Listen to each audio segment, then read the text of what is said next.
Union budget 2024 आ गया है। Union budget 2024 में इंश्योरेंस इंडस्ट्री के लिए और इंश्योरेंस एजेंट्स के लिए क्या गुड न्यूज़ है, क्या बैड न्यूज़ है, किस तरह से हम इस बजट को देखते हैं, लेट मी एक्सप्लेन।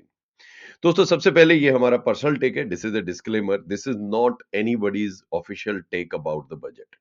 ये बजट में बहुत कुछ अनाउंसमेंट करने की कोशिश गई, पर बहुत कुछ, कुछ ही रह गया। एक्चुअल में टारगेट था कि ऑफ कोर्स आंध्र, बिहार के लिए कुछ किया जाए और ये अब साफ हो गया है कि गवर्नमेंट किस डायरेक्शन में है, किस तरफ झुकी हुई है।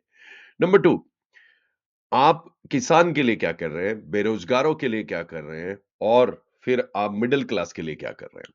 तो मिडिल क्लास से शुरू करते हैं। मिडिल क्लास के लिए उन्होंने लॉन्च किया कि स्टैंडर्ड डिडक्शन हमने बढ़ा दी है, यानी कि आपका कुछ टैक्स बचेगा। यस, डेफिनिटली बचेगा। फिर आपने बोला कि न्यू टैक्स रिजीम में हमने जो स्लैब है 9 लाख से 10 लाख कर दिया। करीबन-करीबन अगर आप 15 लाख रुपया कमाते हैं तो 5,200 रुपए का टैक्स आपका बचता है, व्हिच इज़ गुड, राइट? पर अगर आप इसी को ओल्ड टैक्स रिजीम से कंपेयर करें, तो ओल्ड टैक्स रिजीम में अगर आप एटीसी में पैसा बचाते हैं और एचआरए और स्टैंडर्ड डिडक्शंस को लगाएँ, तो फिर भी अगर आप 15 से 20 लाख रुपए कमा रहे हैं, तो ओल्ड टैक्स रिजीम आपके लिए बेटर है। वहाँ पर आप 5-6 हज़ार रुपए कम टैक्स पे करेंगे और सेविंग की सेविंग होगी। इसके बाद बात करते हैं कि उन्होंने जीएसटी के साथ क्या किया। तो इंश्योरेंस एजेंट्स के लिए कुछ गुड न्यूज़ है कि 5% जो जीएसटी था वो उन्होंने 2% पे किया। तो उससे थोड़ा बेनिफिट ये होगा कि इन हैंड कमीशन जो इंश्योरेंस एजेंट्स को है वो बेटर आएगा। दूसरा, कस्टमर्स के लिए जो ट्रेडिशनल पॉलिसीज होती हैं वहां पर 5% जीएसटी लगता है, वो अब 2% हो जाएगा सिक्योरिटीज पे, तो ये फायदा होगा। पर इसी का उन्होंने बैलेंस कर दिया शॉर्ट टर्म कैपिटल गेन को बढ़ाकर 15 से 20%, जिसमें इक्विटी और इक्विटी रिलेटेड म्यूचुअल फंड्स में इन्वेस्टमेंट को डिस्करेजमेंट मिलेगा। उसी तरफ लॉन्ग टर्म कैपिटल गेन यानी लॉन्ग टर्म इन्वेस्टमेंट को उन्होंने बढ़ाया है, उसी में long term capital gain tax को कम कर दिया है। तो कुछ दिया भी और कुछ ले भी लिया।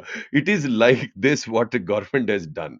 Now coming about health insurance में what government has done is कि उन्होंने जो लिमिट बढ़ानी चाहिए थी टैक्स की वो बढ़ाई। मतलब कि टैक्स डिडक्शंस अब आपके इनकम से वो कम हो जाएगा। जैसे 50,000 रुपया कर दिया है उन्होंने फैमिली और इंडिविजुअल्स के लिए और 1 लाख सीनियर सिटीजन के लिए, ये वेरी मच रिक्वायर्ड था। वहीं पर अब ये इंश्योरेंस के एंगल से देखा जाए तो प्राइवेट कंपनीज बोलेंगी yes we will sell more higher some assured plans, but here प्रधानमंत्री जो आयुष्मान योजना है उसमें भी 5 लाख से 10 लाख बढ़ा दिया है उन्होंने बेनिफिट, यानी कि equal competition is going to be there. क्योंकि आपने सिक्योरिटीज पे थोड़ा सा टैक्स कम किया लॉन्ग टर्म कैपिटल गेन के हिसाब से, और हेल्थ इंश्योरेंस में जीएसटी जो आपने इंश्योरेंस के लिए कम किया है, कुछ बाहर की कंपनियां इंडिया में इन्वेस्ट करेंगी because now India looks a very good opportunity, right? पर जो गवर्नमेंट की स्कीम्स है और सेंट्रल गवर्नमेंट और स्टेट गवर्नमेंट की हेल्थ इंश्योरेंस की स्कीम है वो बहुत तेजी से आगे बढ़ रही है, और भारत एक डेटा के अनुसार 40% people are already health insured, right? उसका एक और रीजन ये भी है, जब आप टैक्स पे करते हैं तो आपने देखा होगा एक एजुकेशन के साथ साथ हेल्थ टैक्स भी है जो हम पे करते हैं, जो टैक्स पेयर है। भारत में टैक्स पेयर कितने हैं? 10 करोड़ के आसपास है। So tax is like this, okay. Now coming to what else government has done about insurance. देखिए, जब आप ये बोलते हो कि मैं एन्युटीज को एनपीएस के साथ लिंक करता हूं और एनपीएस की लिमिट को बढ़ा देता हूं, तो वास्तव में आप कंट्री के लिए सोच रहे हो।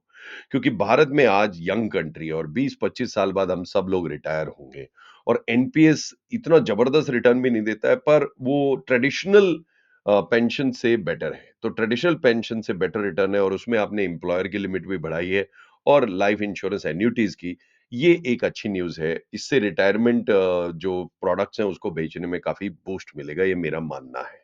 अब coming back to insurance agents के लिए फ़ायदे ही फ़ायदे हैं या नुकसान है?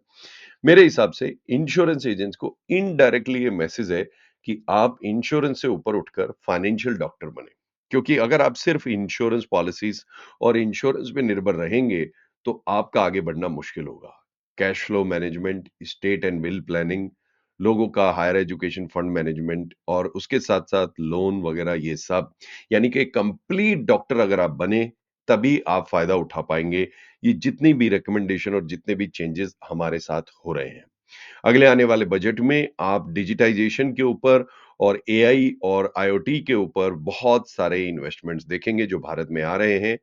यानी कि कस्टमर्स को बहुत अच्छे डेटा के साथ बहुत अच्छे प्लान्स अवेलेबल होंगे। उसमें इंश्योरेंस एजेंट की ज़रूरत पड़ेगी या नहीं, ये क्वेश्चन है। तो अब आपको ये क्या करना है दोस्तों कि आपको अपने आप को अपग्रेड करना है और एज़ ए फाइनेंशियल डॉक्टर अपने आप को एस्टेब्लिश करना है। पॉलिसियाँ बेचने के दिन ज़्यादा रहे नहीं, अब हमें अपनी सर्विसेज़, अपनी एडवाइस को बेचना है। I hope you are understanding this and you will upgrade yourself. हम डिजिटल ज्ञानी की तरफ से इस बजट को एवरेज रेटिंग देते हैं, बोरिंग रेटिंग देते हैं। पर अगर आप हमारे बारे में ज़्यादा जानना चाहते हैं, हमारे वेबिनार अटेंड करना चाहते हैं, इस वीडियो के नीचे लिंक होगा, डेफिनिटली रजिस्टर कीजिए and we will see you in the live webinar. Thank you so much for watching here.